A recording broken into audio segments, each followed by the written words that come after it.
Hey guys, and how's it going? I am working on a trade with a friend of mine for a large VW engine, air-cooled Beetle style, kind of like what's in Krusty right now, but a much more horsepower. What's in Krusty is a 1600cc, I think 50 horsepower. Well, this one is a 2275, and it should make between 130 and 200 horsepower, depending how they are set up. Unfortunately, we don't have any backstory on it. He got it with a trade, I want to say it was a dune buggy, and again, he never ran it or did anything with it. He used a dune buggy for something else with a different engine, and this has been sitting around. Anyhow, I have a project I would like to put this in, but I am trading for something that is quite decent, so I want to make sure that this is quite decent. Again, he had no backstory, never ran it, never did anything with it. So we're going to do, hopefully, an assessment to make sure that it is in good operating condition. Go through it, maybe we'll do a compression test on it, try to make sure that it is a 2275. I'm not quite sure how we're going to attempt that without taking it apart. And just giving ourselves a good assessment, making sure that I am making a decent trade. You see by the header exhaust system on it and the dual 2 barrels Webers that are on it and a bunch of the other components. Got, I think, a Maori ignition set up that it does look like it is the part of what it should be, but again, we don't have that for confirmation. It looks like it's got a lightened flywheel on it. Let's go back to the shop, and maybe we'll just work right off the back of Krusty right here, and I'll get some wood underneath the sides of it, and I got a bell housing we could put on it with a starter, and we should be able to spin it just as it is and hopefully start it. All right, let's go back to the shop and have some fun. All right, got it set up in our mobile workbench. Quite fitting, I would say. It came with some extra stuff too. These are the pieces that were on it. A couple of engine tins. It looks like we got a MSD ignition set up with a coil and exhaust system. There's the muffler for it. The muffler tucked up on the right rear fender. It would have went up here. I think it makes a loop and comes back down and hides underneath the fender. Has an external oil filter. Webers. I don't know what size they are. Where would they say? I think they go like on this would be like a 40, a 44, and or like I top out at 48. I'm looking right there. It starts with a 44, so I'm guessing that's it.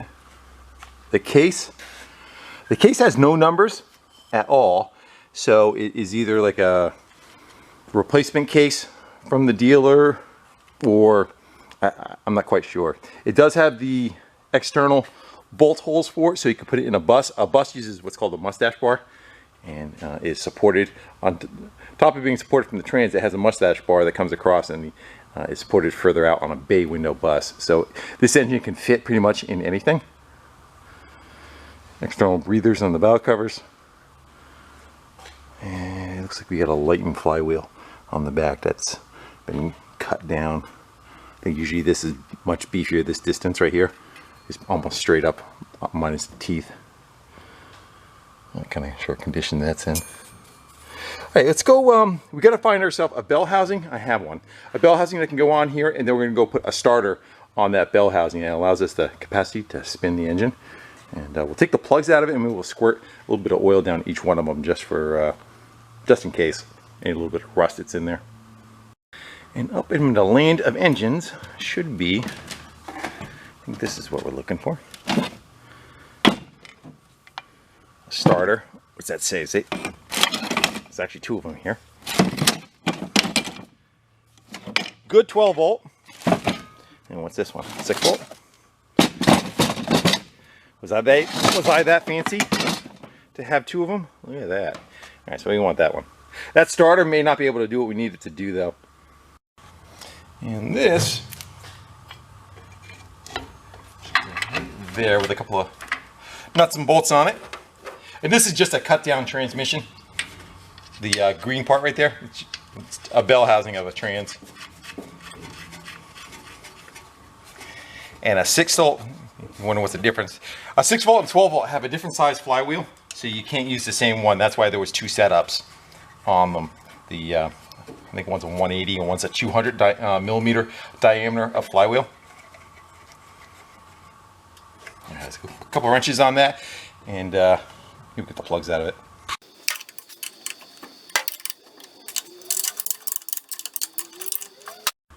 And before we get carried away, let's go check fluids, see what we got.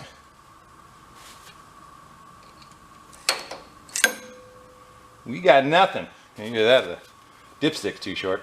Let's go throw a quart or two in it and see if the level kind of comes up. Don't want to kill it before it's time, right? I don't know what weight. Let's lose. What weight it would use. We're going to throw some 1030 in it for now. My guess is probably like 50 weight. Make a mess. But we're going to go change it out anyway. At least to have something in it. See if it pisses out anywhere.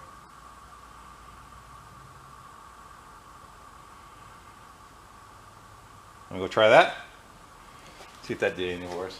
Let it sit a second. Run down. Yeah, a friend of mine has one that's built, and it is fun to drive. Jason, 5150 MX VW. Alright, we are up to the low mark. Let's go a little bit more. And his car screws. So I want one too. I'm looking to trade out a car that I know I'm not going to put together, but it's a good car. Alright. Let's get the plugs out of it, and we'll throw a little bit of oil down the cylinders too.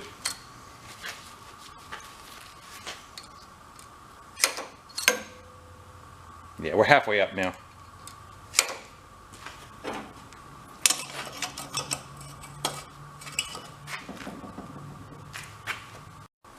Yeah, I think he had it sitting at his house for like 8 years.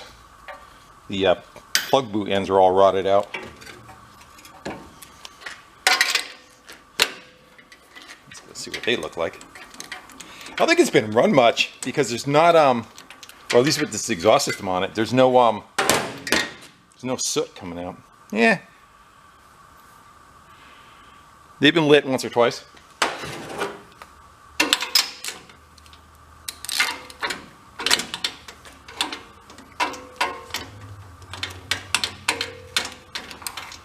The other problem too is you need a transmission that can handle what's in it. Yeah, it's about the same. Get the other two out of it and squirt some oil in it. They all look pretty even. That one's a little on the hotter. So it's 1, 2, 3, and 4 cylinders. And that one's got a little bit of a hotter color to it than those. It's just motor oil. Like I said, I just want to give it a little bit of lube in the cylinders. Because sometimes if they're sitting, they will form rust on the bottom edge. Any kind of moisture. Just even like if it's in a garage and between summer and winter, the humidity change. Go hit the other 2 cylinders. When we're loading it in the truck, you notice that the distributor wasn't sitting down all the way. It's kind of just like floating. So let's go, I need a different screwdriver. Let's get the cap off of it. Make sure we won't grind anything up. Yeah, as far as the story going, he was saying that there was 2 high performance cars. I think one was a Carmen Ghia, and I think one was a dune buggy. So I don't know why this would be loose like this unless they were just like swapping parts. May have tried to take it for another setup. So this might just, let's get this right out of here.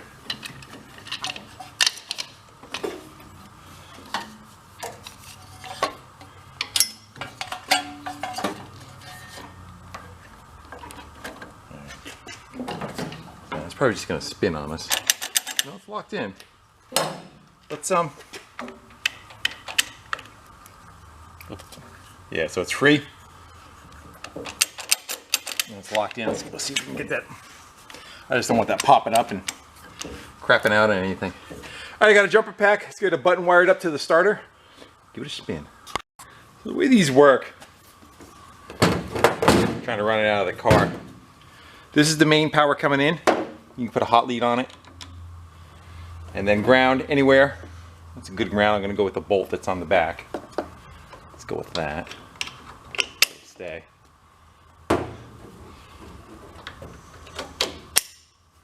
Alright, how about this one? And then we just have to jump from the hot lead to that terminal, and that'll fire the starter. You could do it with a wire or screwdriver where I have a start button. Makes things a little bit easier to control. So throw that on there, see if we get anything. I gotta turn the jumper pack on. There you go. Okay, let's go eyeball the front of it and see what we got. I did already kind of spin it over by hand just to make sure nothing was hitting, so that part's already been done before I even bother loading it on the truck.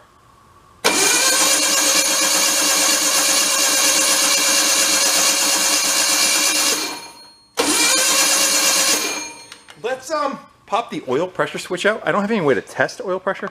I want to make sure oil is flowing. Let's go pop that oil pressure switch out of there and just see if we get some oil pissing out of it.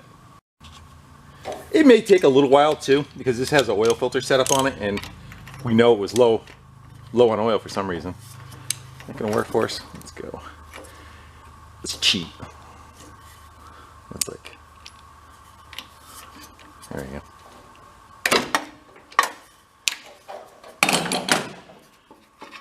That's on the high pressure side of it, so it should actually kind of piss out fairly good. Might even get a little dribble out of it now. Oh yeah. Let's okay. There's oil there. We could do it with a test light too. We can see if the oil pressure switch shuts off.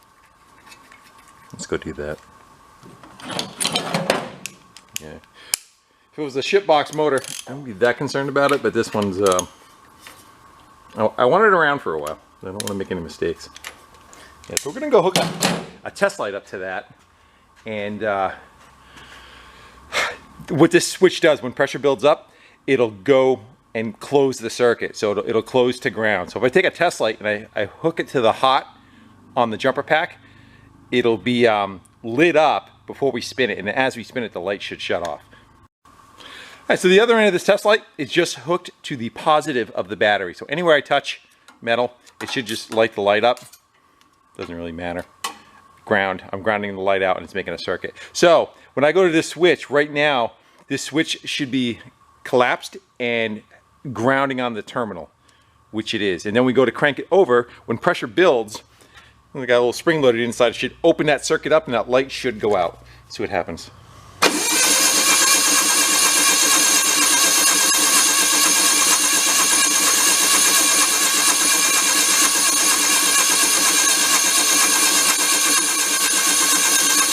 See how long it takes for it to come back on.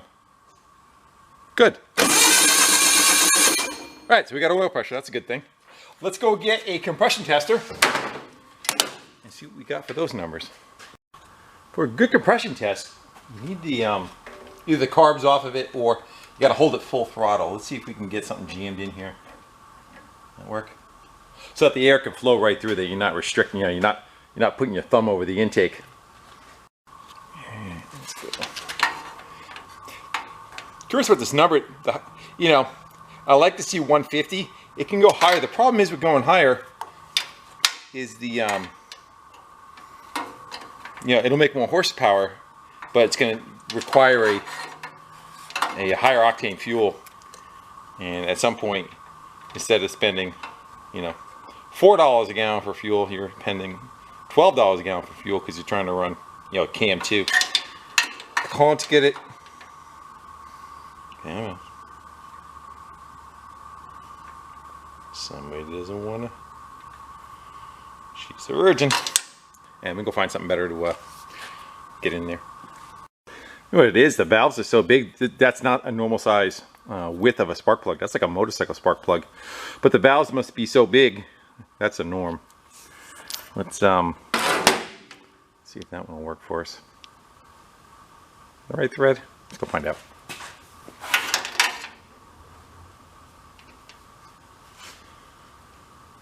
The little things that get you.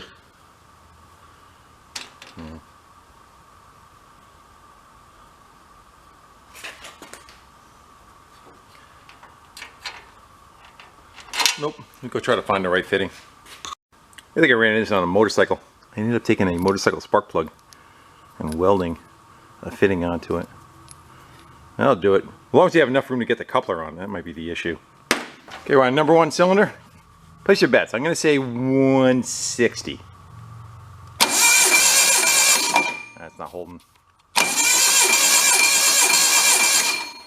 Come up with something else. I wrestled around trying to find a combination that may work. Let's go see what we get. I can get the old school one. And I'm guessing, what do you think? I'm going to say 160. What's your number? Well, that sucks. Hope we get more than that out of it. Maybe make sure all my fittings are tight. Alright, same setup, different gauge. Make sure we're not having that kind of setup. Nah. Yeesh. I'm going to call that 60. Let's go check the other ones before we commit. There's a possibility it could be the length of the hose that it's on there, but it should kind of multiply itself.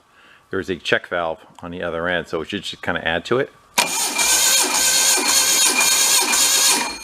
40. I think mouse nest is coming out of the exhaust. Number 3.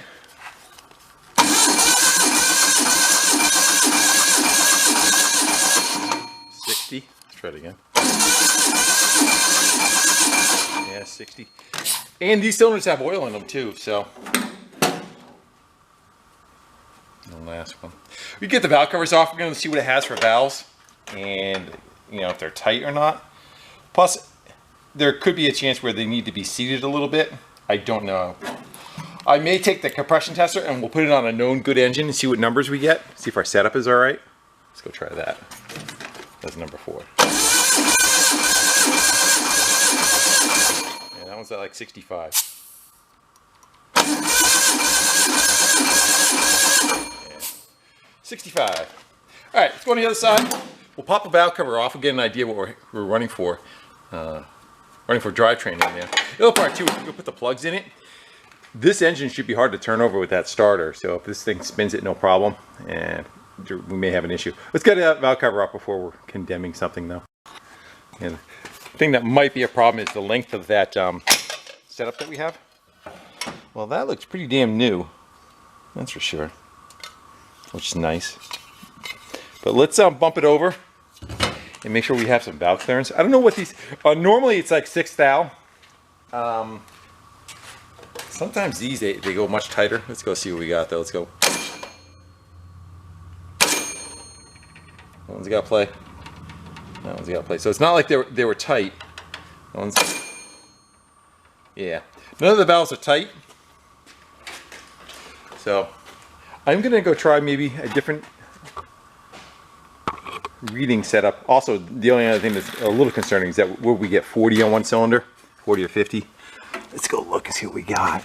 It definitely looks clean though, huh? It's like something. Like a piece of something right there. Here's a twig inside it. That'd be about that. Yeah, it definitely looks like a clean engine, new. I don't know if they're ratio, I believe they are ratio rockers. What I mean by that is you have like a 1-to-1, the distance from here to here, and the distance from here to here is the same. On a ratio rocker, this distance and this distance is longer, so the camshaft opens the valve so much, but it is extended on this end, it opens the valve even further. Yeah. Double spring. Looks nice. Let's go pop the valve cover off the other side.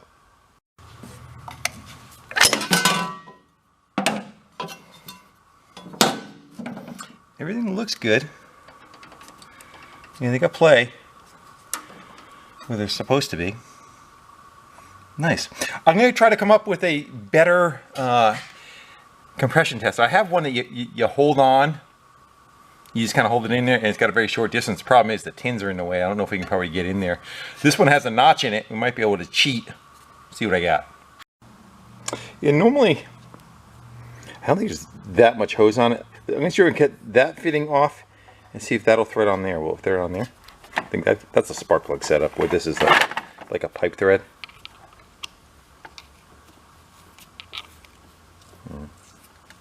Maybe. All right, let's go with that. That way we can get rid of, might go put an O-ring in there. We get rid of one of the sections of pipe and see if we get a better reading. Yeah, I kind of feel like we're getting like a bogus number. But let's go see. Now that everything's shortened up. We are blowing mouse nests out of the exhaust too. Oh yeah. Somebody moved in.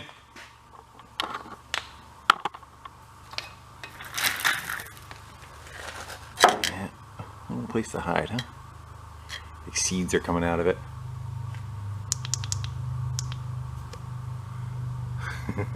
Just that one lower pipe there.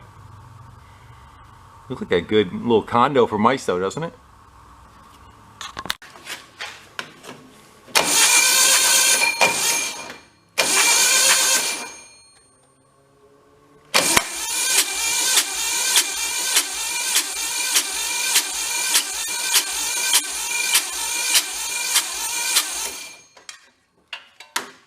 So unfortunately, even using another gauge which is direct with no hoses on it, another reflection's getting you, that is saying 50 pounds. And then we got 50 pounds on the other gauge too. I'm not liking that. Also, it seems like it is definitely was the lunchroom for somebody coming out of it. So this one holds its memory, which is good. Let's see if we can get that on there. This one said 60.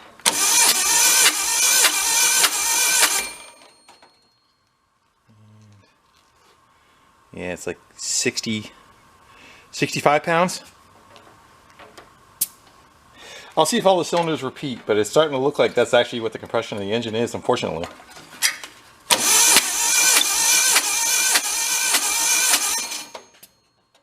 I think I hit release. I did.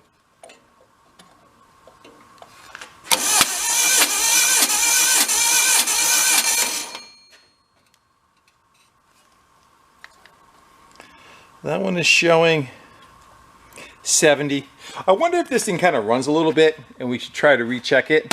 It may just have like rust and crust on the valves where they're not seating or the rings are not seating. I'm going to throw all the plugs back in it and we'll spin it over and we'll kind of listen to it. It seems like they are kind of creeping up a little bit as it runs more, spins more. Yeah, so all the plugs are in. Let's go give it some fight, you know, let it try to seat everything and see if our numbers kind of come up. Sounds pretty good.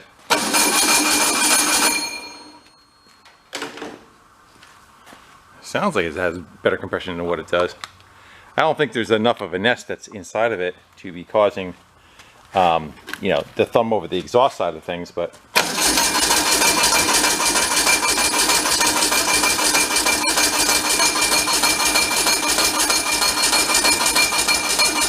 You can see it sucking back in. That might be what part of the compression thing is. It should just have a pulse going outward. I gotta change the battery, but let's just set up real quick. I'm looking at the debris that's in it.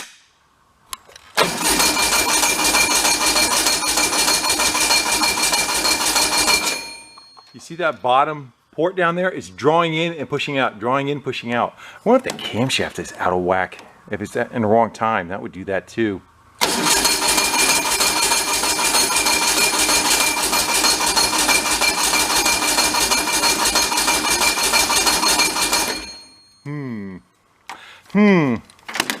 Alright, now that we let the plugs in it and let it seat for a little bit, let's go see what we get now. And hopefully the valves kind of push themselves in. There we go. I'm going to call that 145. That's much better. From 60. Yeah, sometimes like just the edges of the valves themselves get like a little bit of rust on the edge. And hopefully that repeats all the way around. That's kind of number I like too, because it does seem like the starter is cranking it over decent enough to where we can start it with this starter. Still may have to get a high torque one. Yeah, let's go see what this. The theme continues.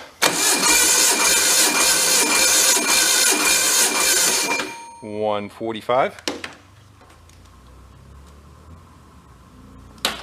That's more like it.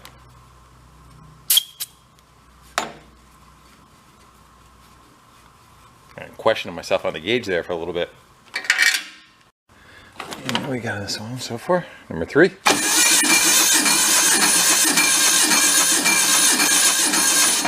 gonna say a little over 150.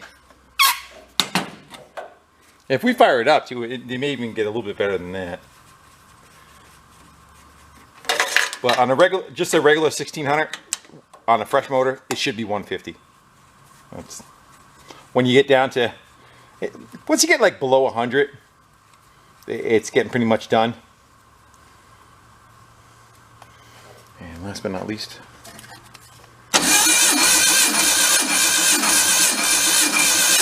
$145.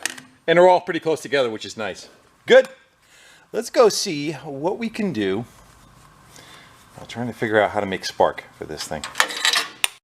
So we got just 2 wires coming out of it. So that's going to send a signal to the coil. I don't know, power in and then signal out for a pulse to the coil. Actually, this one's going to have a that MSD. I think the chances are this tells us anything. What's supposed, oh, there you go. Awesome. Good. At least we have some kind of layout. So this, all right, that'll plug into the distributor. We already got that part of it. And then we got the layout of it. All right, so we're going to have power to this unit. Switched 12 volts, that'd be the key when you turn it on and off. So we could just tie that red, and we could tie these 2 reds together to make power. Orange to the plus on the coil, and black to the coil. What is the other ones? Do we need any of the other ones? 2-step 12 volt to launch. I don't know about that. Output to tack. Hall effect pickup. That's going to be from the coil. That's already hooked up. That's the coming out of the distributor. And I would think that white one is so these 2 wires are probably these 2. Oh, we have our colors purple and green.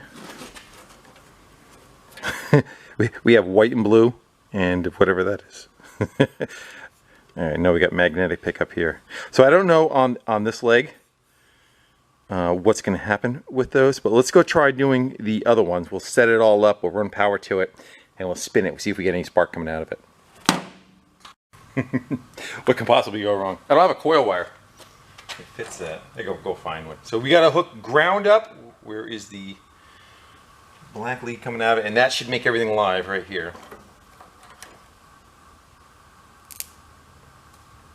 It sparked. Let's go crank it. And that should give a signal from the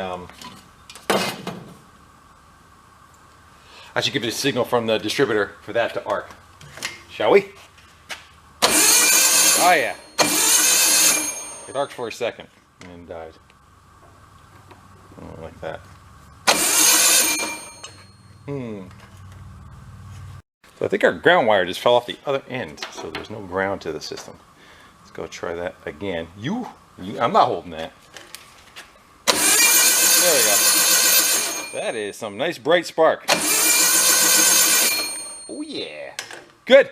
Let's go throw some plugs back in, and I'll mount the coil up and do some other stuff. I'll leave that kind of flapping in the breeze, but I'll mount the coil to the back, and I got to try to come up with a plug wire that matches the center post of the cap. That's not a normal beetle setup. In the process of setting it up right now, and the distributor, you know, was floating. Who knows where the timing should be and all that. So I'm kind of getting a rough setup, and the way I'm going about doing that is I turn the crank so it's at top dead center. This part of the case right here lines up with 0. Stuck a screwdriver in the piston hole and made sure I was at that travel, and both valves are open, so that means I'm on the compression stroke. So that's when the engine should fire on #1 cylinder. So I'm going to just go put it back together, making sure that the rotor is pointing at #1 spark plug wire. So that's going to be pointing at #1. We got to kind of index it. Am I 180 out on the cap? I might, yeah. That cap is going to go like that. This is going to be #1 cylinder, but I'm going to go mark it so that that lines up with this post, and that'll should get me close enough for it to run. I think it's pretty much ready to go, except for fuel. Let's go pop air cleaners off. And don't know if you want to just like dribble a little bit of fuel down each one of them, just see if we get a fire out of it. So you have to come up with a T to run fuel to each one. They look kind of impressive, don't they? I don't know if the carbs are dirty or clean inside. Maybe we'll wait to pull them apart and see if we need to. I have a feeling that this engine was just kind of like bench tested, and maybe they did a break-in with it and then it got shipped out and just never used, is my guess. And that's the case, there shouldn't be any fuel in the carbs. We get the other air cleaner off the other side, and maybe we'll give them a little bit of spray and we'll just see if it fires off. Alright, so each one is functional. It's not like it's a progressive where it uses one of the butterflies and then the other one kicks in. So we got a little squirt in each one. We need to turn the jumper pack on. The block is out of the throttle, so it's at idle. Let's see if we get anything. We should have spark. Let's see. And we lost ground. Again.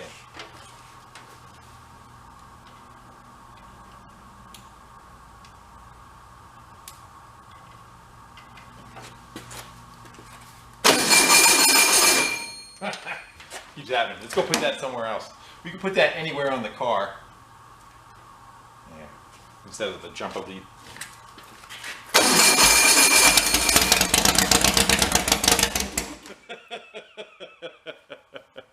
Yeah, there was an eviction going on there. Awesome. Sounds throaty, doesn't it? Good try one more time. Nice. Leave a little more.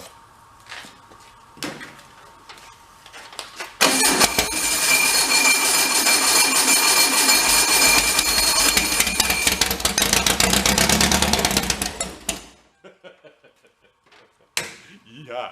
All right, let me go get some time to hook up some kind of fuel system to it. So we have an intake port here and one on the other side. And I'm going to need a gas line and a T and then a bottle of some sort to try and feed them. Yeah. So I found a T and I ran some clear line on it so you can kind of see what's going on just in case. And then it's running up to that jug, which has about 2 inches of fuel in it. Let's go crack that open and hopefully,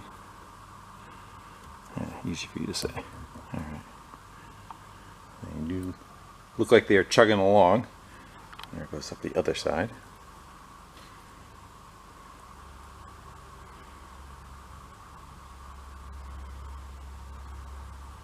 We'll let that go for a second. We'll see if anything floods over, like if a float is stuck or something.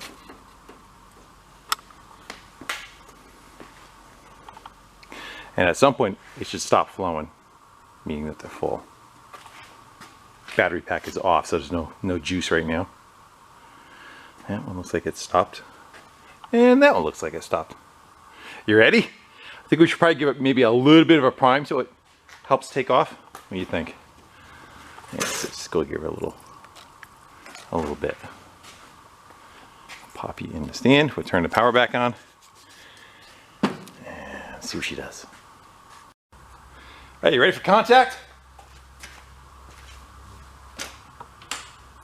Quick once over. Our throttle is in the middle. To work the throttle is this.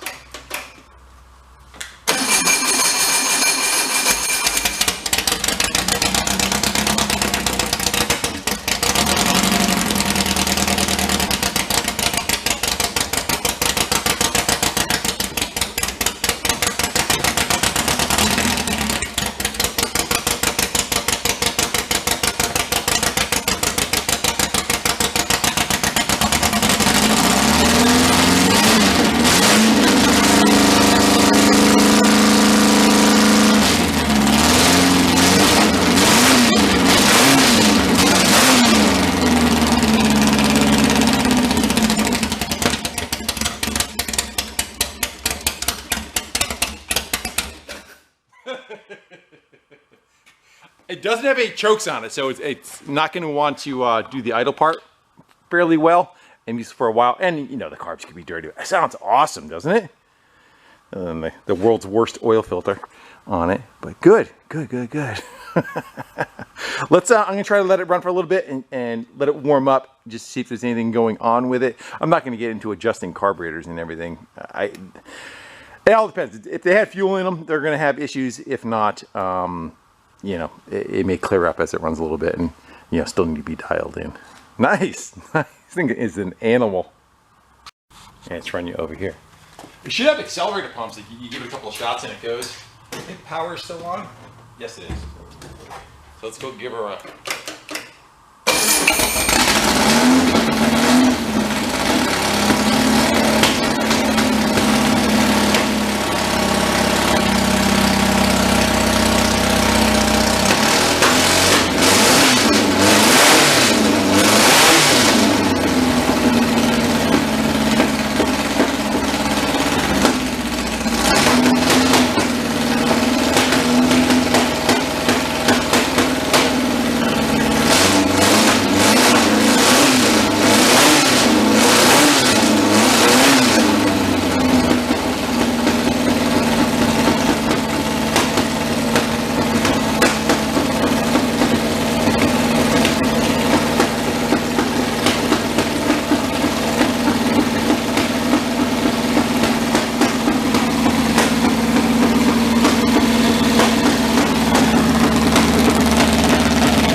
Seems like number 3 cylinder is the one that is farting and coughing at an idle. I don't know. I was trying to, hopefully, that, you know, I thought like maybe the wire was arcing out or something. Let's try moving that. I was trying to keep it out of harm's way of the exhaust. Number 4 rather, not number 3. All right, let's go.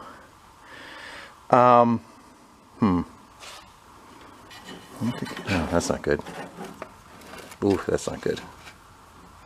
Close. Like I said, I was trying to keep everything away from the exhaust. That's this vibrating when I was trying to. Let's go fire it up one more time. See if that kind of helped itself at all. Alright, so jumper pack back on. Thing is brain deafening when it goes. Oh, let's go push it back a little bit, starting to slide. Last thing I do is dump it on the floor.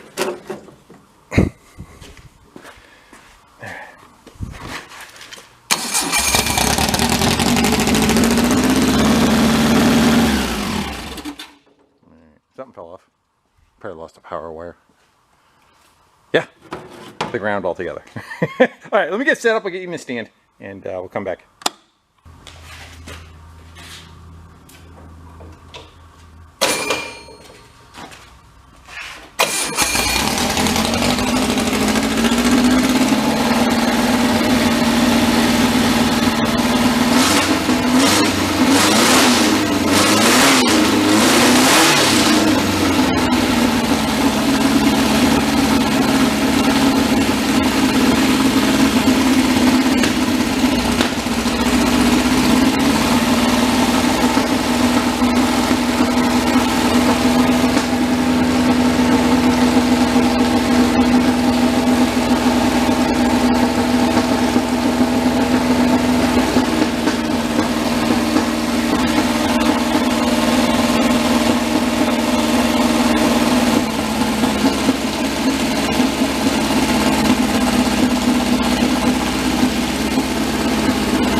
Came off again. Alright, I'm happy with that. We can go let the garage air out. Neither about that. That thing is an animal. My brain is rattling. Should probably shove the muffler on it. Let's real quick. Let's go it'll support itself. Let's actually, let's get it cool off for a little bit. We'll bolt that muffler on it, kind of calm it down. I turned the idles down on both sides. It's not synced. I'm just kind of trying to calm it down a little bit and listen to noises. Everything sounds pretty good.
That wood's gonna catch on fire eventually.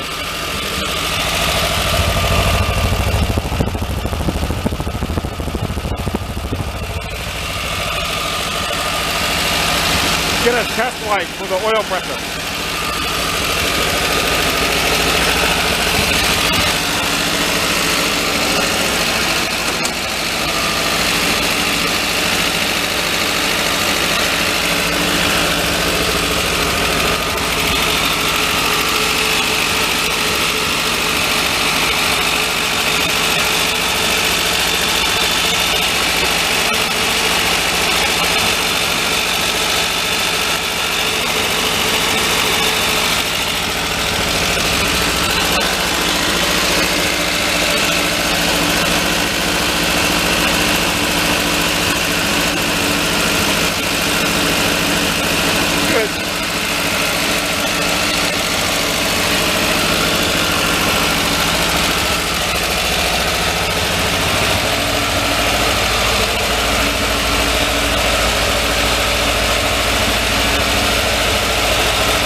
Tuning it by ear. He's pretty smooth. Awesome. I'm gonna let it run like that for another minute or two. We'll let it heat all the way up. I'm gonna go to lunch. I'll let it cool off. Maybe we'll take another compression test and see how it is.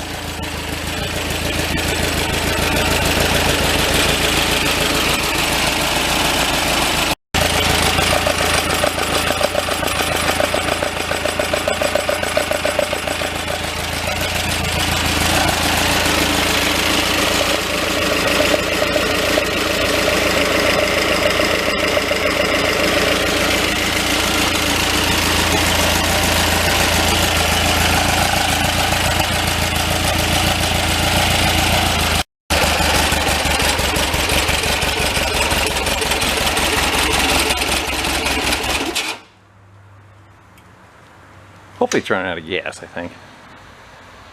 Yeah. starting to look like that.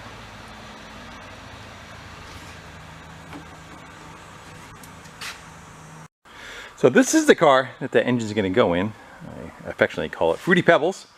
It was a California car that got towed behind, I think, a Firebird, a 6-cylinder Firebird from California to New Hampshire. They tried doing an engine swap on it, and I think they put a 12-volt engine in a 6-volt car, and they were unaware. I don't think they realized that the engine would not turn, so you clearance the bell housing. They didn't. It got parked. I'm going to try opening the door right now. It got parked in the mush, there's actually videos of it. It got parked in the weeds, so to speak. Rotted the floors out. You know, you see some rot, definitely in the rockers there.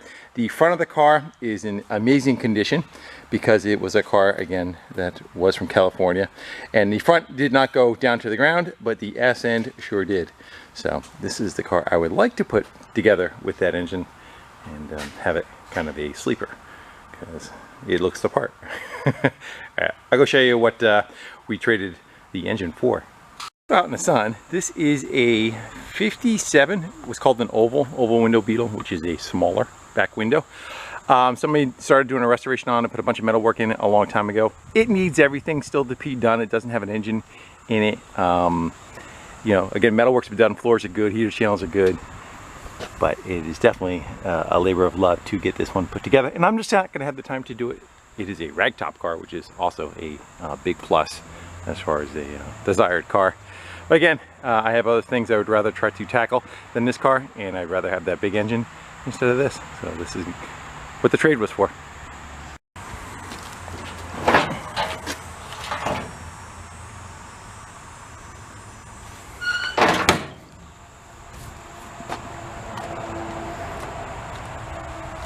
Got some parts in it, got seats. They'll need to be redone if it wants to be a nice car. I believe this is going to get a big engine installed in it also. So at some point we can maybe have a showdown. All right. Hey, it's all cooled off. I got the throttle opened up. Number 1 cylinder. Let's see what we get. With power. Maintained 145. I bet you we're probably going to get that all the way across the board. Number 2.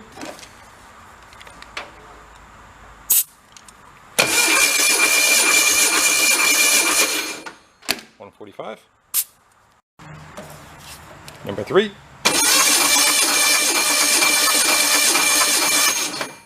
$160. And number 4.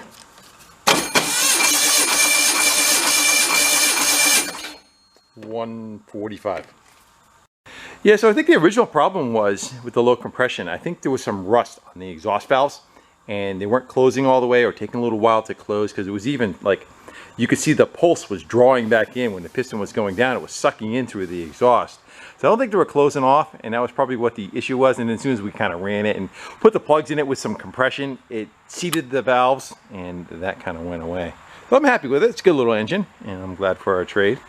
And hopefully I can have that into that car. That would definitely be a nice sleeper to have running around. I still got to chase the transmission down, and it's a swing axle. IRS ones are easier to find. Swing axle, which is up to 68, is a little less common for big engines with that setup. So I'll see what I can find. If you guys know of any, feel free to throw it in the comments.